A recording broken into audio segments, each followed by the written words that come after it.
40টি দেশের মুসলমানদের যা জনসংখ্যা, সেই সমতুল্য বা তার থেকে বেশি জনসংখ্যার মুসলমান বসবাস করে এই ভারতবর্ষে। এর জন্য ভারতবর্ষের মুসলমানদেরকে বলা হয় we are largest minority community of the world. অর্থাৎ আমরা পুরো পৃথিবীর সবথেকে বৃহত্তম সংখ্যালঘু সম্প্রদায়। এখানে যে কথাটি বলতে চাইছি, ভারতবর্ষের মুসলমানদেরকে যদি বাবরি মসজিদকে ধ্বংস করে তাদের মনোবলকে দুর্বল করা হয়, ভারতবর্ষের মুসলমানদের মনোবল দুর্বল হবে না। ভারতবর্ষের মুসলমানদের কাশ্মীরিদের কাছ থেকে 370কে লাঘব করে যদি মুসলমানদেরকে দুর্বল করার চেষ্টা করা হয়, ভারতবর্ষের মুসলমান দুর্বল হবে না।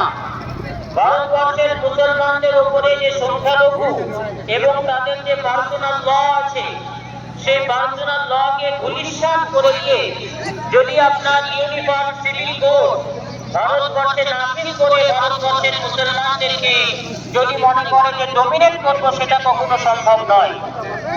ইউসিসি এখন বর্তমানে 2024 সালে 2014 সালে বিজেপি গভর্নমেন্টের ম্যানিফেস্টো যেটি ছিল, সেখানে তাদের মুখ্যত 3টি অধিকার ঘোষণা ছিল, এজেন্ডা ছিল। একটি হচ্ছে কাশ্মীর থেকে 370 লাঘব, দ্বিতীয়টি হচ্ছে আপনার রাম মন্দির নির্মাণ, আর তৃতীয়টি হচ্ছে ভারতবর্ষে ইউনিফর্ম সিভিল কোডকে নাফিজ করা। তার মধ্যে বিজেপি গভর্নমেন্ট তার 2টি টার্মে কাশ্মীর থেকে 370কে লাঘব করেছে এবং রাম মন্দিরকে তৈরি করেছে। ভারতবর্ষ একটি ধর্মনিরপেক্ষ দেশ। সে ভারতবর্ষ ধর্মনিরপেক্ষ দেশের যিনি প্রধান হবেন, তিনি কিন্তু পূজারী সম্রাট হওয়ার অধিকার রাখেন না যতক্ষণ পর্যন্ত তিনি সেই পদে অধিষ্ঠিত আছেন। এটি অতি বাস্তব কথা যে ভারতবর্ষে রাম মন্দির নির্মাণ সরকারি কোষাগার থেকে একটি ট্রাস্টের টাকার মাধ্যমে হয়েছে, করে রাখা হয়েছিল।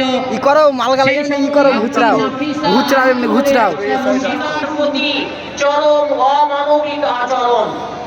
অনুরূপ ভাবে রাষ্ট্রীয় শক্তি দ্বারা যখন একটি গোষ্ঠীকে ডমিনেট করা হয়, তাদের মধ্য থেকে যে আর্তনাদ বের হয়ে এসেছে, সে আর্তনাদের ফলস্বরূপ পুরো পৃথিবীতে কোভিড-19 রূপে মানুষ জীবনযাপন করেছে। কুকুর শিয়ালের মতো মানুষের লাশকে ছিঁড়ে খেয়েছে।